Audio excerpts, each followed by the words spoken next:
Hello, this is the Harboring Light. I'm Mary. I give a conservative perspective about the world around me. So, social media links will be provided for you, and my email, along with Substack. So, audio platforms, I'm on Audible, Amazon Music, I'm on Spotify for podcasters, Overcast, Pocket Cast, Pandora, and iHeartRadio. And I'm looking to grow to wherever you enjoy your podcast. I'm definitely on that. So this is the last part of me speaking on about Woody Guthrie and his musical impact and his musical canon, so to speak. I'm going to break down and talk about all the different music, and it's just not every song. He has 1,000 or so songs, but just the main points of some songs to point out as in addition to the other songs that I was speaking on. And before I get into everything, I also like to note and give a brief thoughts before I jump into it, that I think all of these songs and everything that he spoke on and the tapestry that is folk music is just an organic example of using your voice to shine a light on the world around us, and in that commentary it, I think, helps to spark conversations, and that's really something to think of as we go into this. All right, here we go.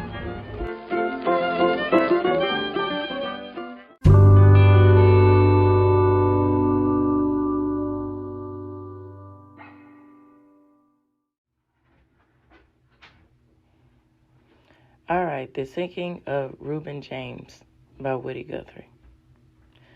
The USS Reuben James was a battleship that was torpedoed by a German submarine on Halloween of 1941, becoming the first U.S. ship sunk in World War II.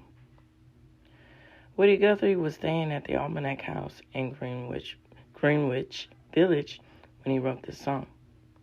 He recorded it with Peter Seeger, who was also staying there along with a few other folk musicians who often played to small crowds in the basement of the house.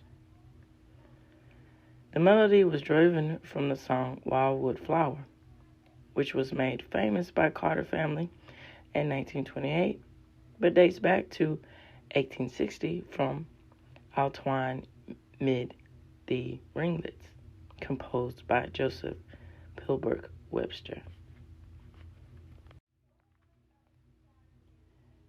Alright, so Do Re Mi. This song was a part of the album Dust Bowl Ballads in 1937. And of course, the information that I'm reading from will be included in this episode. So Guthrie didn't know music notions, but he had a way with words and found clever ways to communicate his ideas in his songs. The Do Re Mi is a system of learning music. But here, Guthrie uses dough as a slang for dough, as in money. And a canoni, according to Soundfacts, is what she said about the meaning of the songs. So she said this: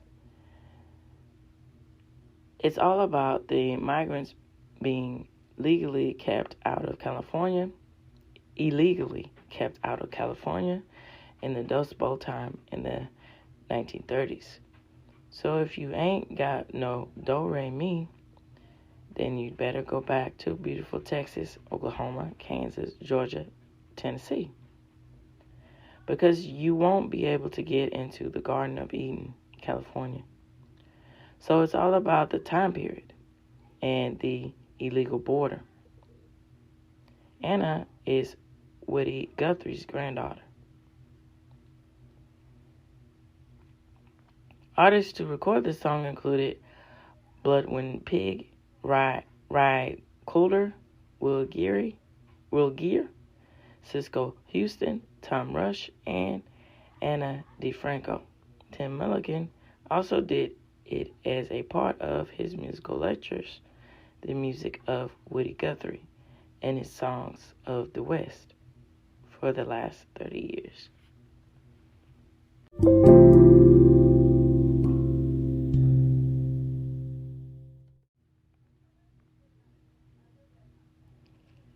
So Masquerade was released in 1913, and it was a part of the Hard Traveling album.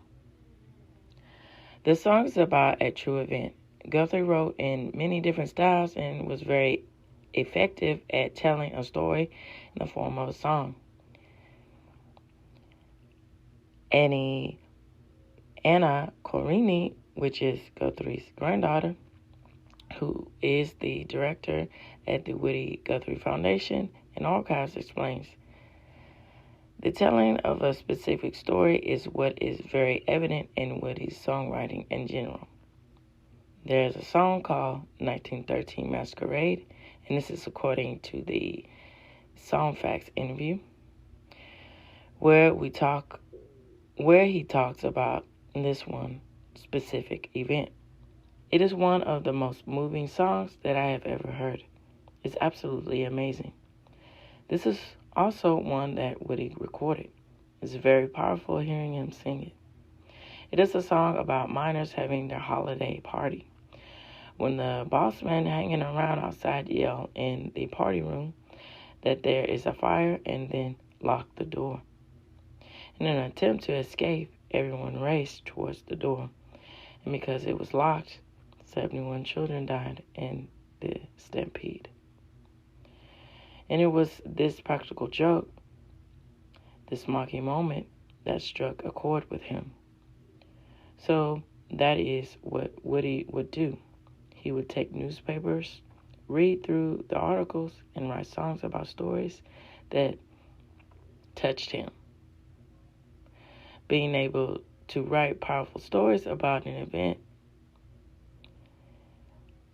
that's such an amazing gift that Woody could bring to songwriting.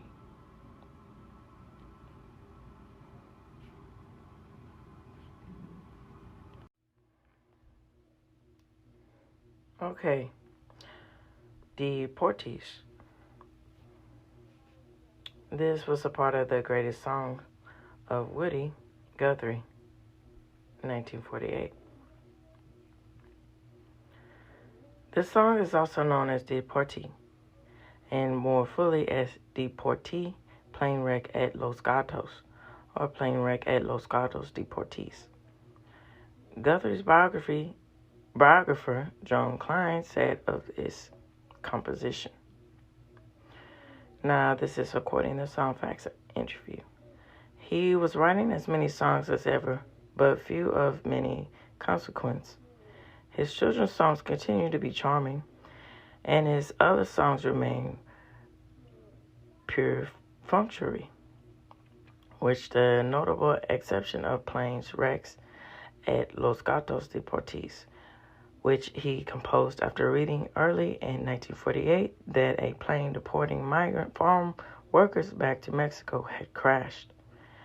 It was the last great song he would write, a memorial to the nameless migrants all scattered like dried leaves in Los Gatos Canyon, where the plane crashed. The song was, as he wrote it, as virtually without music. Woody chanted the words and wasn't performing publicly until a decade later, when a school teacher named Martin Hoffman added a beautiful melody and Pete Seeger began singing it in concerts.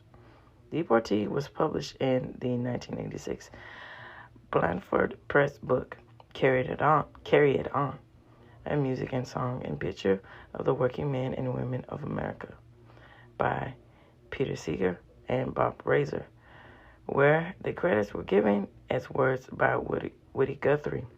Music by Marty Hoffman is a copyright in 1968, 1963. Ludlow Music Inch of New York. Seeger and Reiser added, the plane was flying home a group of Mexican workers who had entered the United States illegally, prompted by promises of high-paid jobs from unscrupulous workers in the California orchards.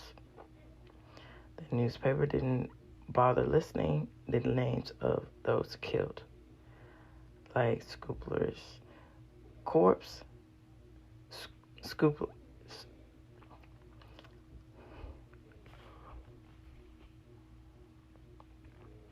that is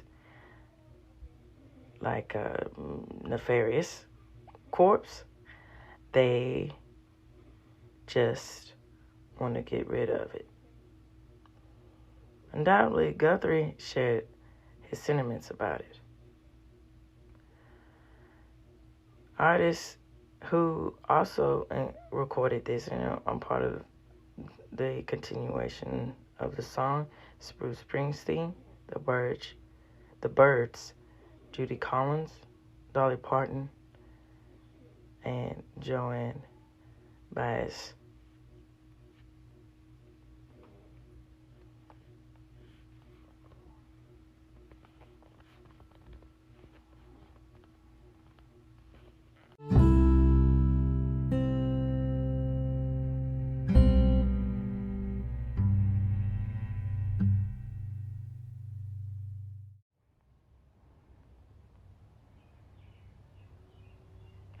All right. Excuse me. All right. So, Grand Coulee Dam. And this is a part of the This Land Is Your Land Ash recording of 1941. The Grand Coulee Dam is a massive dam on the Columbia River located in Washington State. It's the largest produced of electricity in building. It was quite a feat of engineering. Guthrie wrote thousands of songs, but this is one of the few that he was paid to write. The Bonneville Power Administration hired him to write the song for a month to promote the project, and Guthrie came up with a series of songs which included this and Roll on Columbia. The songs were not merely propaganda for a power company, but were a genuine expression of pride in the beauty of America and the ingenuity of its people.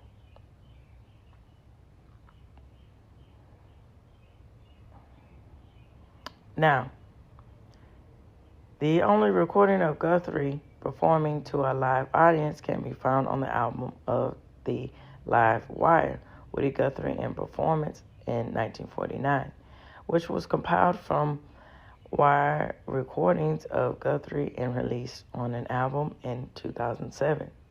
Grand Coulee Dam is one of the tracks Guthrie performed at this show.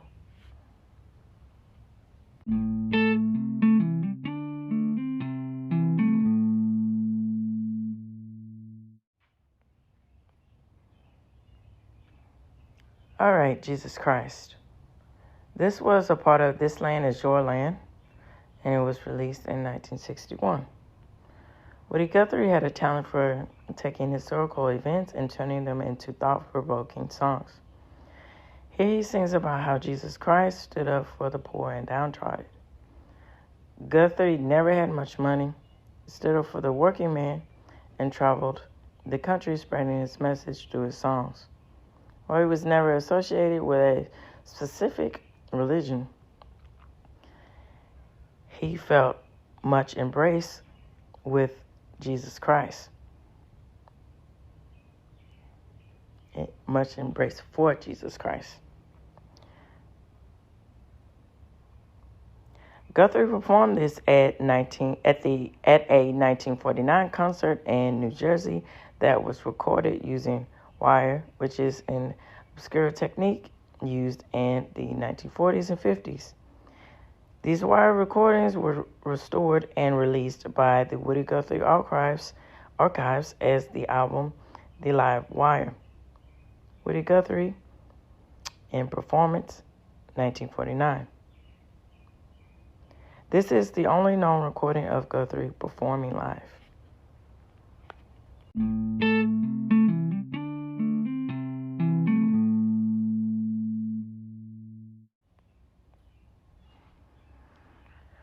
All right, Lindbergh. This was a part of the Ash Recordings, Volume 1 through 4, and it was released in 1944. This song was an attack on Charles Lindbergh, who rose to fame after making the first nonstop flight from New York to Paris.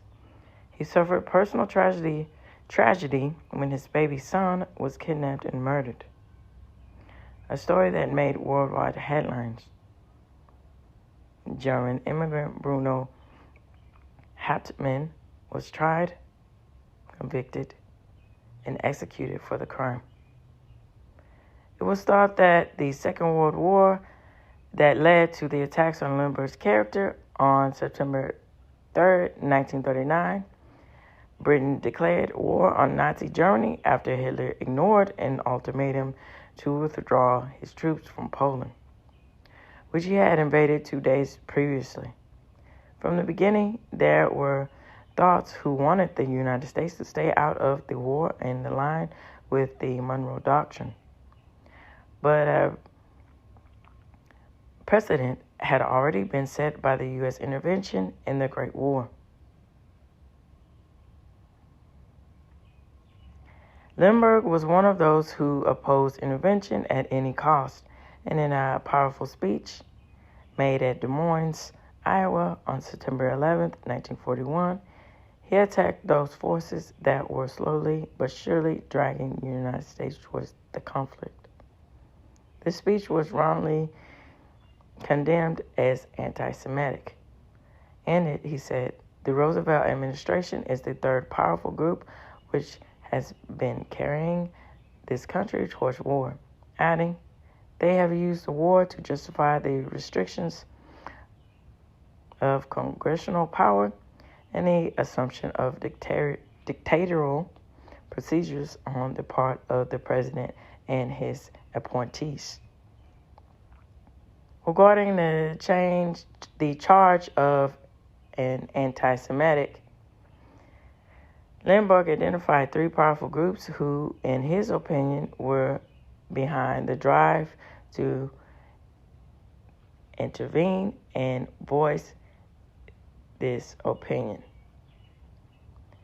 Thus, as he says, if any of these groups, this is what he was saying, of any of these groups, the British, the Jewish, or the administration stops for the war, I believe there will be little danger of our involvement.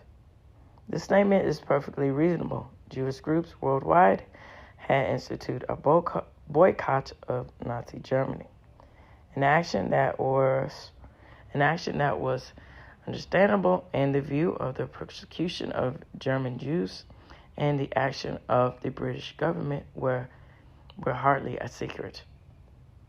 Guthrie takes on Lindbergh, though, was not just that he was not simply an isolationist, but a Nazi fellow traveler, or even a paid agent for Hitler. They say America first, but they mean America next. Although Guthrie was no communist, he was certainly a fellow traveler, and had for years performed at communist-sponsored concerts and attended their rallies. And the communists had been opposed to U.S. intervention up until Hitler double-crossed Stalin and foolishly opened up a war on two fronts, enacting which led to his undoing. These sentiments were shared by communists in Britain even after the declaration of war. Douglas Hyde had been news editor of the Communist Daily Worker newspaper. After converting to Catholicism, he wrote in his book, I believed it was not our war. It was a war between rival imperialists and several millions of workers in uniform as the unwilling pawns, adding, "We had more to gain by defeat than victory." When a heckler at the meeting in the South Hall asked if our boys are dying for democracy, he replied they were dying for profits, and was immediately arrested. Communist fellow traveler or not, Guthrie was at heart a loyal American and joined the U.S. Merchant Marine. Lindbergh was no less loyal, and after the Japanese attack on Pearl Harbor, he joined the war in the Pacific, flying some 50 combat missions, which refutes Guthrie's couplet, but stupid and cruel in equal measure.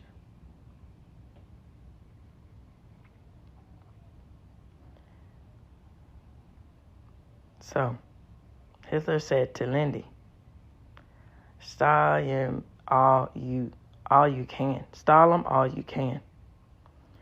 Gonna bomb Pearl Harbor with the help of old Japan." The song was not released at the time, but had been issued on a CD along with many of Guthrie's early works.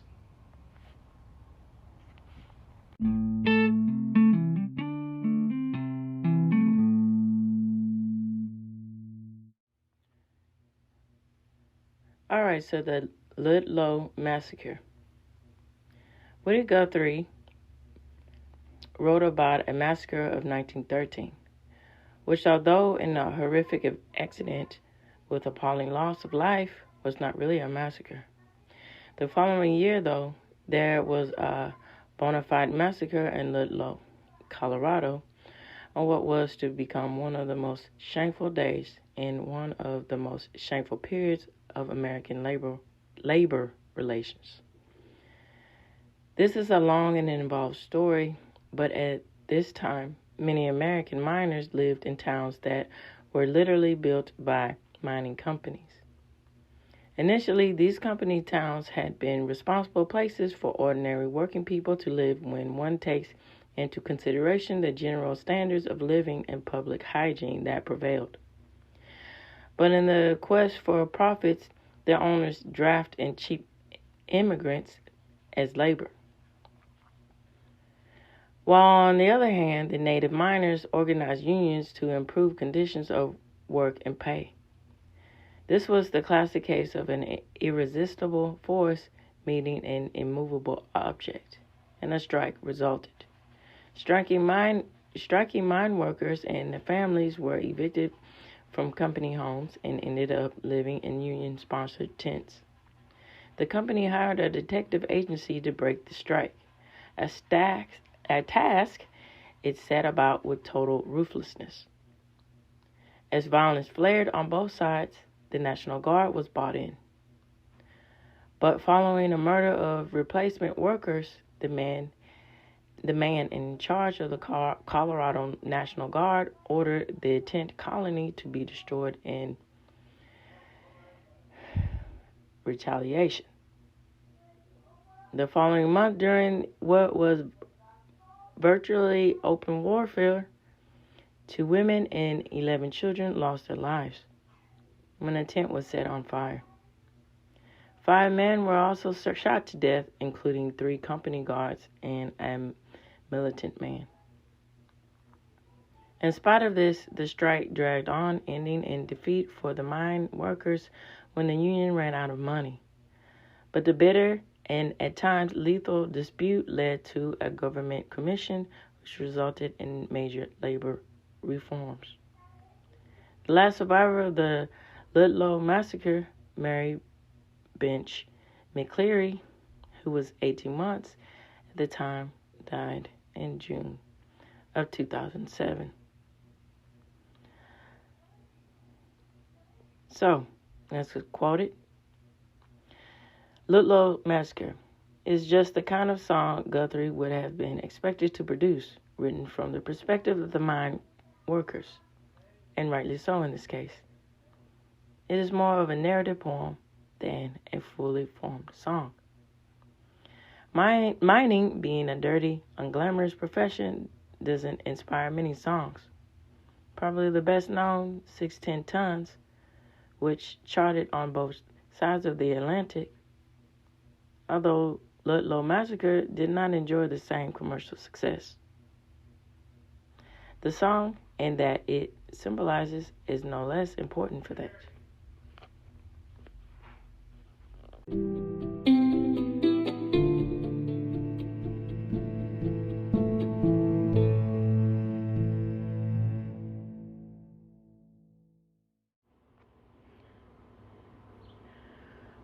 All right, the old Judge Thayer, Ballads of Sasco and Venetti, of 1945. Webster Thayer was appointed a judge of the Superior Court of Massachusetts in 1917, 12 years or so before Woody Guthrie penned this unflattering ditty. Old Judge Thayer is one of the songs Guthrie wrote for his Ballads of Sasco and Venetti.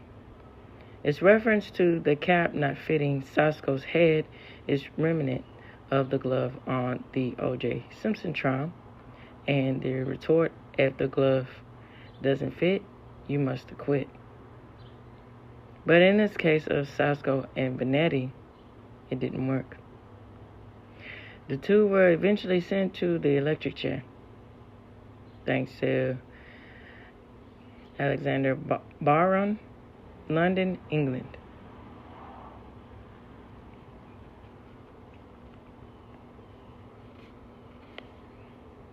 Something to think about there.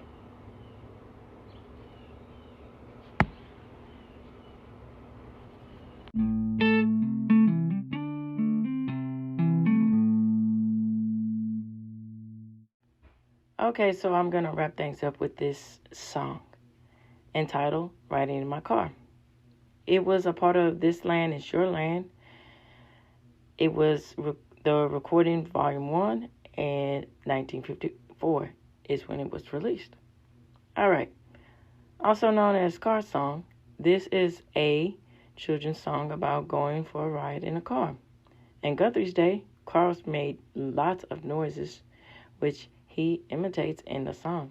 Bruce Springsteen performed this at the 2000 concert Till We Outnumber 'Em, which featured Indigo Girls Annie DeFranco, Billy Bragg, and several other musicians playing Guthrie's songs. Cars are a big part of Springsteen's songwriting, but while he often uses the car as a symbol of escape and enlightenment, here he gets the chance to make all the engine and door noises while singing about taking a fun ride. All right, so this reaches the end of the Harboring Light. And of course, feedback, feel free to reach out to me, whether it be email, whether it be Substack, whether it be X or Minds. Tune in, turn up, and definitely take care. Bye-bye for now. And also to plug for next week's episode, let me give you a bit of some clues. So, here we go.